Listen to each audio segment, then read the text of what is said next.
नाज़रीन साढ़े दरम्यान राशिद अशरफ गोंडल साहब ने शख्सियत किसी तारफ की मुहताज नहीं लेकिन गैबाना तारफ है लोगों को ज़्यादा। आफ्ताब करंसी एक्सचेंज काफ़ी मशहूर है इस वे पूरे पाकिस्तान के CEO ने तो ये भी बड़े शौक नाल मेला वेखण आए शहतार वाला इन्होंने को व्यूज़ असीं लैने। अस्सलाम वालेकुम राशिद अशरफ जी वालेकुम सलाम। अच्छा की महसूस कर रहे हो तुसीं इस मेले दे पहली वारी अगे भी कोई नेज़ाबाजी वेखदे हो?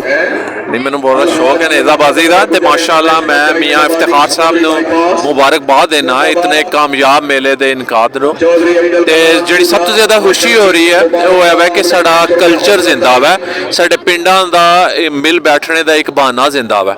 तो माशाअल्लाह बहुत कामयाब जलसा होया ते तमाम टीमां नूं जिहड़ियां विनर ने उन्होंने मुबारकबाद देना वा। बहुत बहुत शुक्रिया।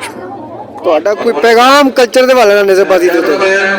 सर पैगाम यही है कि अपना कल्चर, अपने पिंड, अपना मजहब और अपनी जो भी साड़ी सकाफत है उन्होंने सानू भुलना नहीं चाहिए।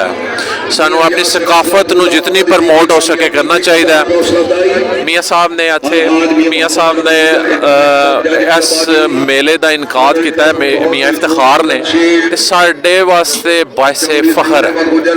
तो इंशाअल्लाह ताला अगों भी जितने भी मेले होण दे सानू सारियां नू भरपूर हिस्सा लेना चाहिए ताकि इन्हां दी हौसला अफजाई हो जाए। शुक्रिया भाई साहब।